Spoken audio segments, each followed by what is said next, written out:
Ada di antara hamba-hamba Allah yang penampilannya sangat sederhana, tidak dikenal oleh manusia, dan bahkan dipandang sebelah mata oleh mereka. Namun siapa sangka, dia mempunyai kedudukan yang tinggi dan mulia di sisi Allah. Namanya begitu menggelegar di kalangan penduduk langit, dan doanya yang mustajab ini mengingatkan kita kepada sabda Nabi Shallallahu Alaihi Wasallam dalam riwayat Muslim. Terkadang seseorang yang rambutnya berdebu dan terusir di depan pintu, namun seandainya ia bersumpah dengan nama Allah, maka Allah akan mengabulkannya. Sesungguhnya yang Allah nilai dari diri seseorang hamba adalah keadaan kalbu dan amal solehnya. Penampilan lahir bukanlah barometer dalam menilai kedudukan seseorang di sisi Allah. Bukan pula harta benda, pangkat kedudukan, status sosial, garis keturunan, dan yang lainnya dari berbagai urusan duniawi. Kisah berikut ini menjadi salah satu bukti nyata kebenaran sabda Nabi.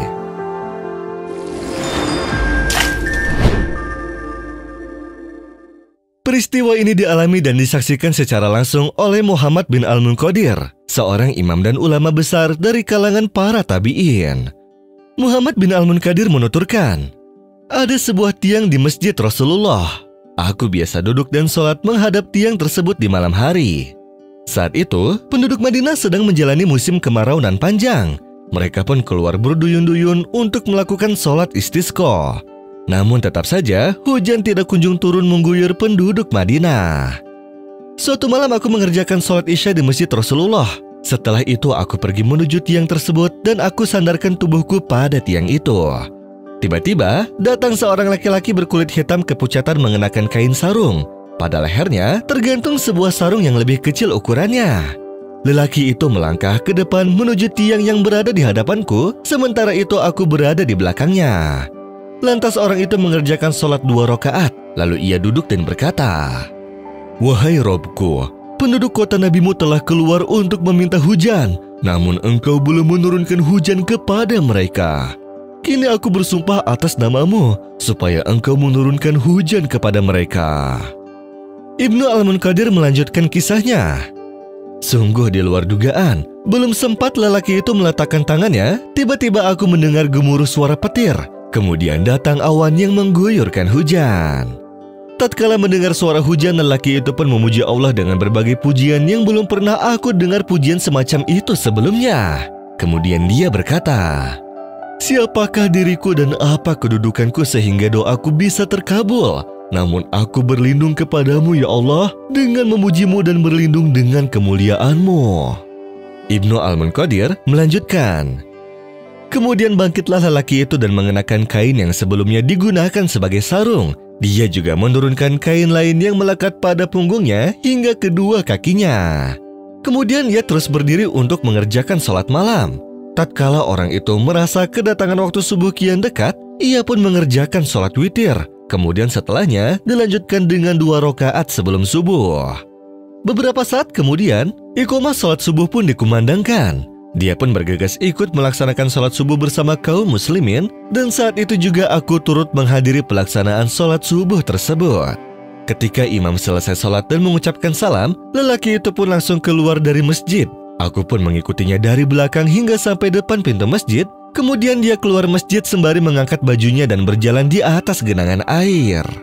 Aku juga keluar dari masjid dengan mengangkat pakaianku dan berjalan di atas genangan air. Namun aku kehilangan jejak sehingga aku pun tidak tahu kemana orang itu pergi.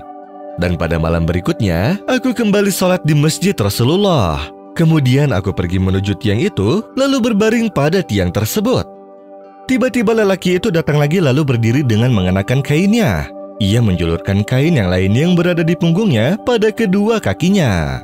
Kemudian ia terus melakukan sholat malam sampai ia khawatir akan kedatangan waktu sholat subuh. Pada saat itulah dia sholat witir dan 2 rakaat sholat fajar, dan tatkala iqamah berkumandang, ia pun mengerjakan sholat secara berjamaah bersama kaum muslimin. Demikian halnya aku juga masuk dalam saf untuk mengikuti pelaksanaan sholat berjamaah. Setelah imam menyelesaikan sholatnya dan salam, ia pun lagi-lagi langsung keluar dari masjid dan aku pun membututinya dari belakang. Lelaki itu terus berjalan dan aku mengikutinya dari belakang sampai ke sebuah rumah yang ku kenal di Madinah. Akhirnya aku pun kembali ke masjid dan mengerjakan sholat duha setelah matahari terbit. Kemudian aku putuskan untuk menuju rumah tersebut dan menemui laki-laki misterius itu.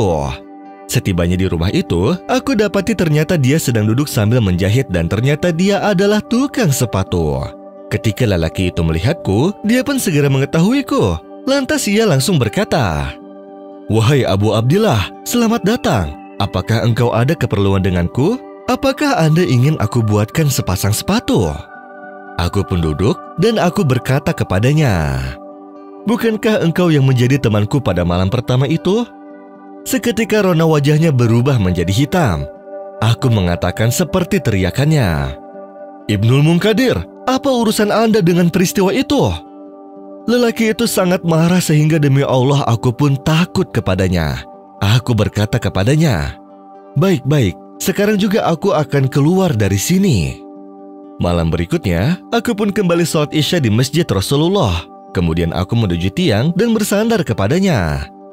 Namun setelah kutunggu sekian lama, laki-laki tersebut pun belum juga datang. Sehingga aku pun berkata kepada diriku sendiri, "Innalillah, apa yang telah kuperbuat terhadap orang itu?" Tatkala masuk waktu subuh, aku pun tetap duduk diam di situ sampai terbitnya matahari. Kemudian aku keluar dan menuju rumah orang itu, dan tiba-tiba aku lihat pintu rumahnya telah terbuka dan tidak ada sesuatu pun di dalamnya. Si penunggu rumah itu berkata kepadaku, "Wahai Abu Abdillah, apa yang terjadi antara Anda dengan orang itu kemarin?" Aku pun balik bertanya, "Ada apa dengannya?" Orang-orang di sini mengatakan, tatkala engkau keluar dari rumahnya kemarin, dia pun segera membentangkan kainnya di tengah ruangan rumah. Dia tidaklah membiarkan selembar kulit atau cetakan sepatu di rumahnya, melainkan ia letakkan pada kain tersebut. Kemudian dia pun membawa bungkusan kain itu dan keluar dari rumah, sehingga kami pun tidak tahu lagi kemana dia pergi. Muhammad bin Al-Munkadir pun berkata, "Sungguh tidaklah aku biarkan satu rumah pun di Madinah yang aku ketahui, melainkan pasti aku cari dia di rumah tersebut. Namun aku tetap tidak berhasil menemukannya. Semoga Allah merahmatinya." Demikian kisah seorang tukang sepatu yang hidup di masa generasi tabi'in, yang doanya mustajab atau terkabulkan. Kisah ini juga mencerminkan keikhlasan dan tawadunya orang tersebut kepada Allah. Keutamaan yang dia miliki tidak ingin diketahui oleh orang lain. Ia bahkan sempat marah kepada Ibnu Al-Munkadir tatkala mengetahui amalannya, bahkan melarikan diri dari rumahnya. Demikianlah semestinya seorang hamba berupaya menyembunyikan berbagai amal soleh yang dilakukan, karena sikap yang demikian itu akan membantunya dalam menjaga keikhlasan kepada Allah. Wallahu a'lam bishawab. Qul innani hadani rabbi ila siratin mustaqimin dinan qiyaman millata Ibrahim hanifa wa ma kana minal musyrikin.